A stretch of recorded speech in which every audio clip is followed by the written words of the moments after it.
Tom? Yeah, you don't put him in marketing pictures. Tom Crow, what's up? What's up? That's my guy, bro. Hey, Tom Crow is my cousin. It's FYI.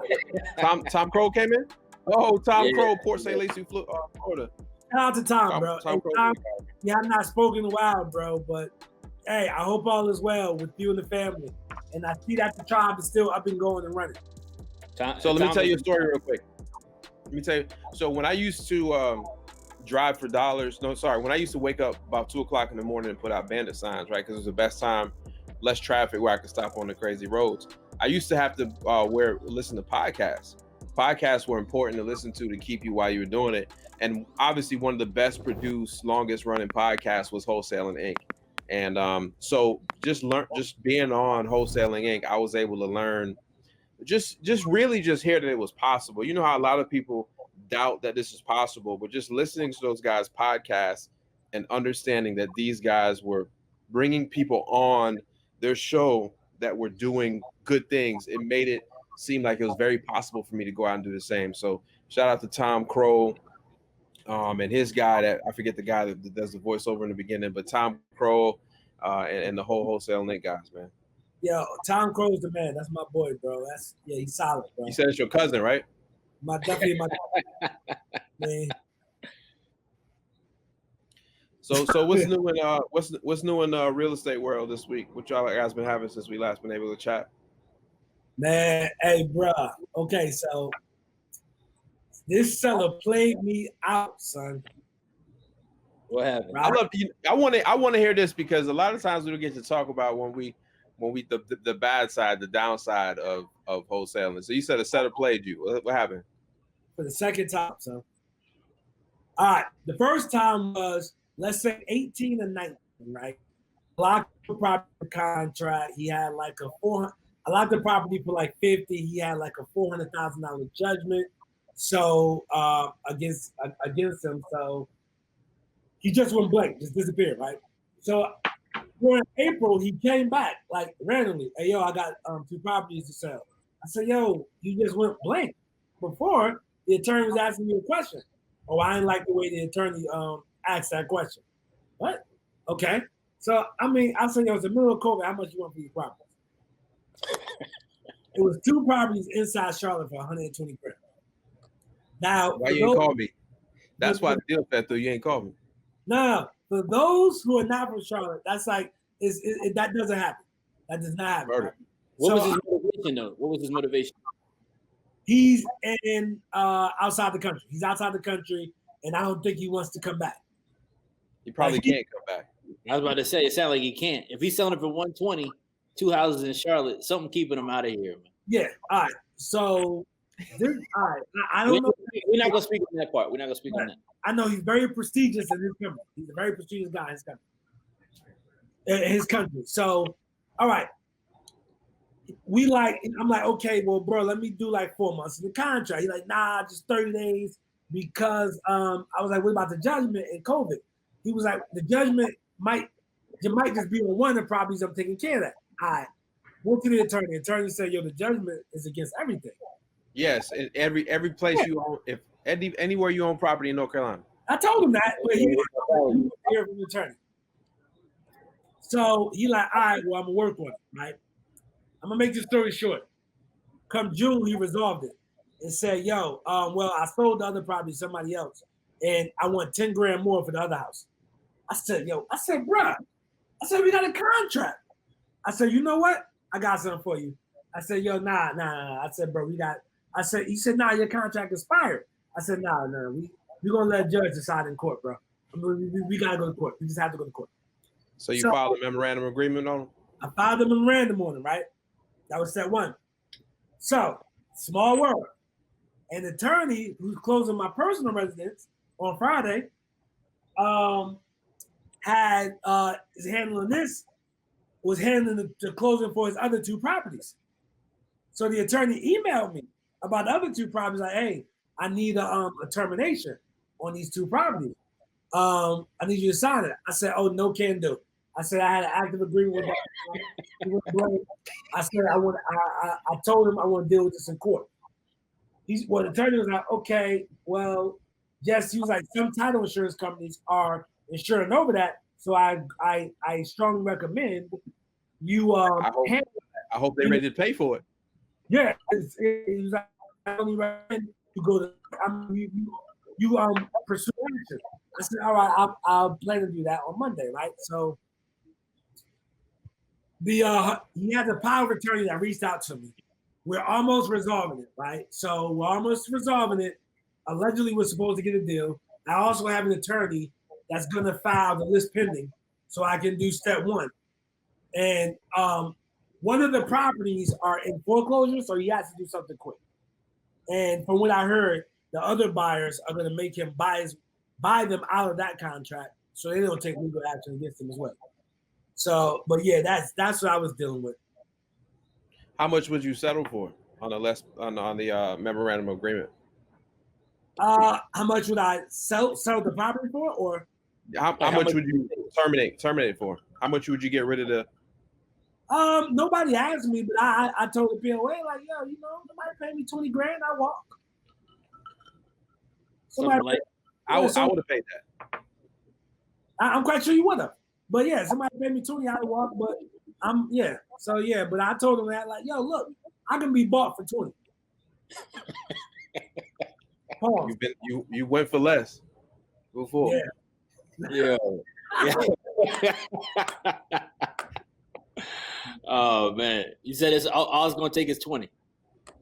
I can be bought. They give me 20, I step out the way. Can I buy your rights for 20? Absolutely. Well, I got somebody on the hook for a little bit more than that now. So, but exactly. That's exactly right. That's what I'm like. Now let me say this. I did reach out to somebody else, right, and that actually went through with this process before. And he was like, man, yeah, I had to sue a seller for a specific performance. That's what it's called. And he was like, man, it took about 12 months, so make sure the spread is there. And he said that it was, he ended up spending around $16,000 for everything. That's fine. Yeah. Two properties in Charlotte. $8,000 in Charlotte. Yeah.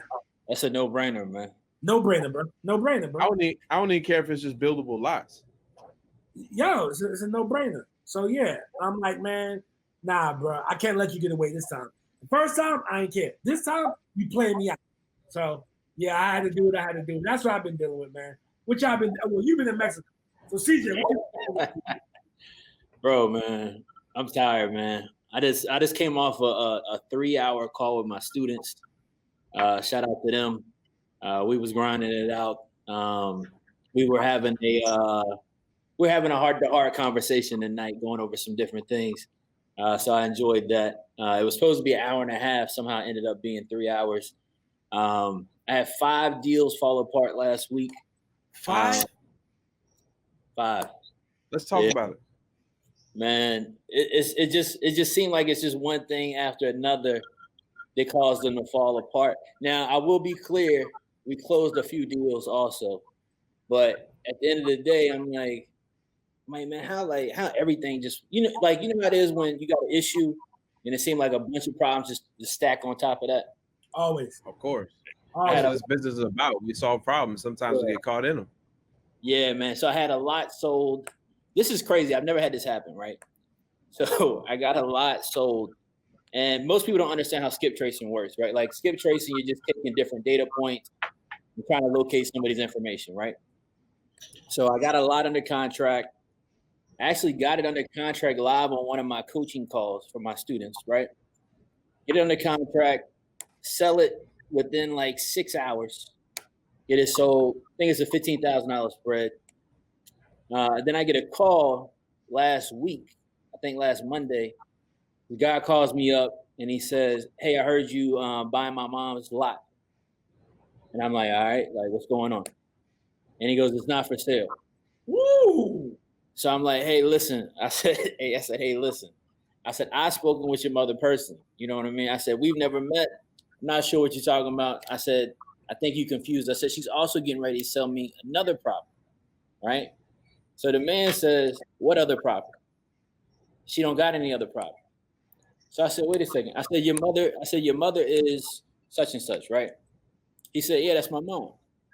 And I said, man, I think you confused, man. And so he calls me back And he says, "Nah, you're confused."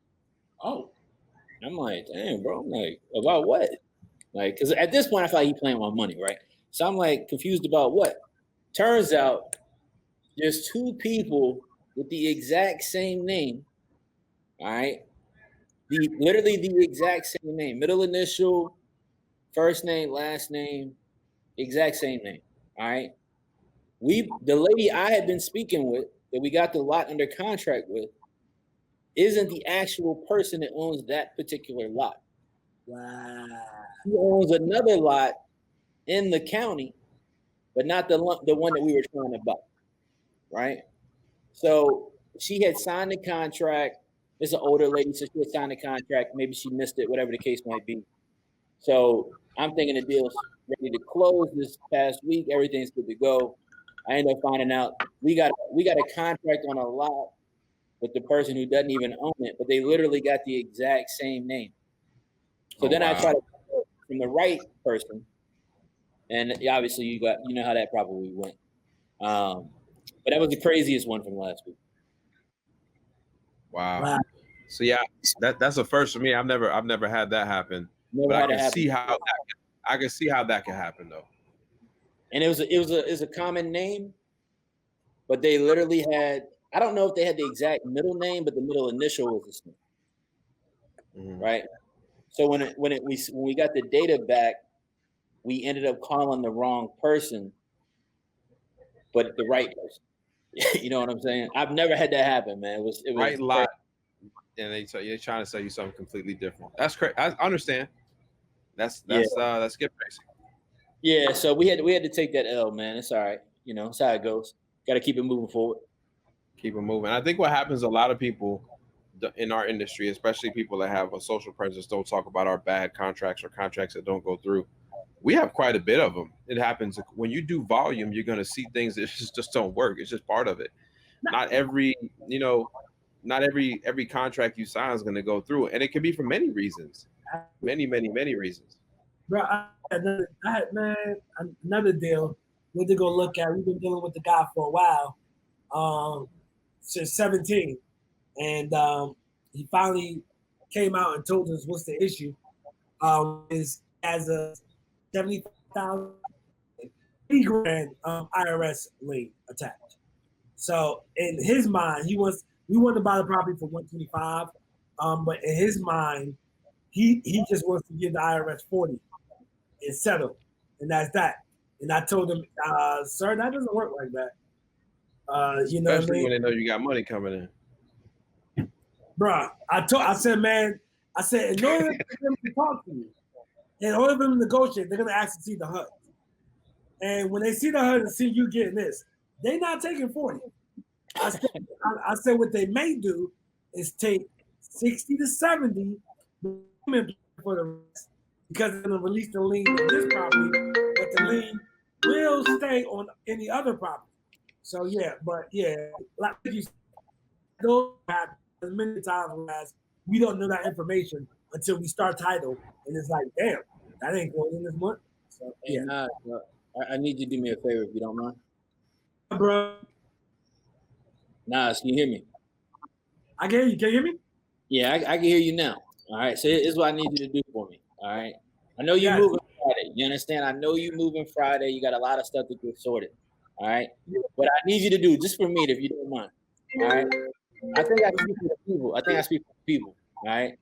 Max is speaking for Max as well. Can we call Comcast? Can we just call them? And can we just say, because we getting a new house and everything, new furniture. Everybody ain't seen the pictures, but we seen the pictures. All right. It's nice. Yeah. Can we just call them and say, hey, what's your best internet package? The best one you got. Whatever the top package you got, can we just go with that? Hey, hold on. Let me stop you there. In the new house, I did not do the best package. I did not do the best package. Yo, let me ask a question though, Nas. Let me ask a question. Yeah. Like Chris said, I know you moving Friday, but previously, like the last couple, like last week was trashed, but the weeks before that were great. Did you happen to call them and lower your internet, like what you got? That's a great question. Nah, bro. I did not do that, man. I did call them in some services, but the internet stayed the same. Oh, they throttled you, man. Yeah, they throttled. I don't think they like that. I don't think they like that either. So they maybe messed with your internet. It looks like you're on an iPhone 4.5 for SE. Yeah, son. And this is the Logitech joint you told me to get. I spent $300 American dollars for this, and I'm still ugly. You know what I mean? I'm thinking I'm gonna have like the Max Glow. You know what I mean? I'm like, bro, I get the webcam, it's $300. Hey, listen, the Max Glow. You know what I mean? My DM is still dry. You know what I mean? It's still dry, and DM dry. Who is blowing them up like that? Yeah, I know. Bro. Like, it's not even supposed to hit the phone. Nah, it's like my granite guy. I didn't even call him. He did the granite already. It's 9:30, man. It's 9:30. Your granite guy's calling you at 9:30? Yeah. I gotta go to my notifications. Y'all talk while I go to my notifications. Stop. All right, can we turn the volume up? Yeah. Let's cut this video out for a second. Right, let's give him a moment. So, what we got in the comments? Go ahead. My bad. Yeah, let's bring up a question, but not. I mean, CJ, well, man, I guess you really already answered that because you already talked about some things your team had to overcome this week. I was wondering what else, your team may overcome on a regular week or things, because we always talk about the pretty stuff of this. What's some of the things that your team has to overcome this week or what it came last week or whatever? Yeah. I think so. Speaking of teams, right? Like I think managing a team, I think one of the toughest things is keeping the morale up. We're constantly dealing with, especially we got folks working the phones. The phones can be brutal, right? Like if we're being honest, all the money is on the phones. I love cold calling. I think it's the best, but that's one of the toughest things week to week because when you've got people working on a commission basis. And, deals fall through, things fall through, that has an impact on me, but it also has an impact on the person that was sourcing that deal opportunity as well. And in reality has a greater impact on them. You know what I mean? Nah, I think you are back. But let's just wipe your camera off with your shirt or something. It ain't focused.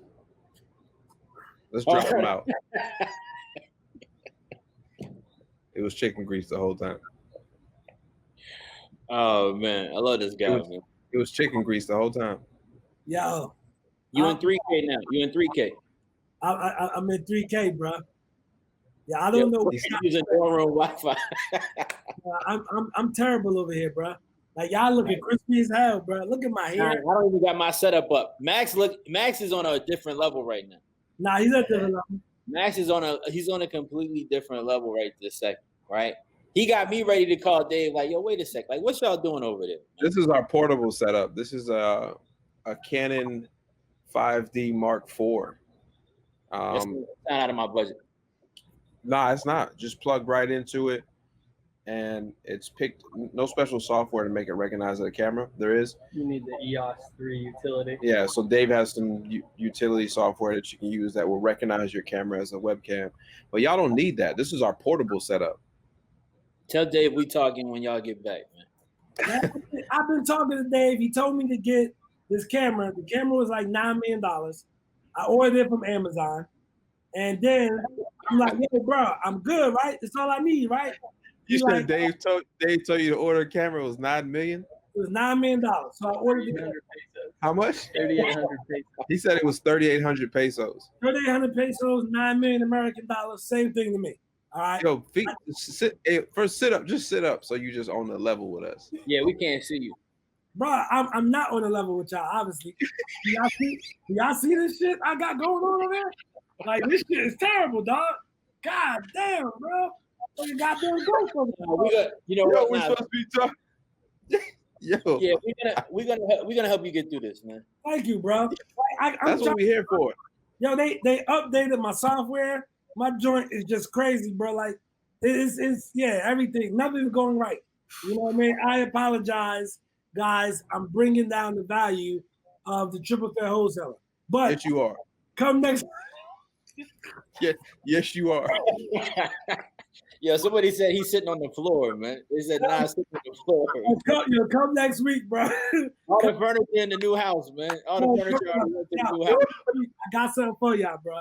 It's decked out, bro. You know what I'm saying? It's decked out. Tell me. They said you on the floor straight. Bro.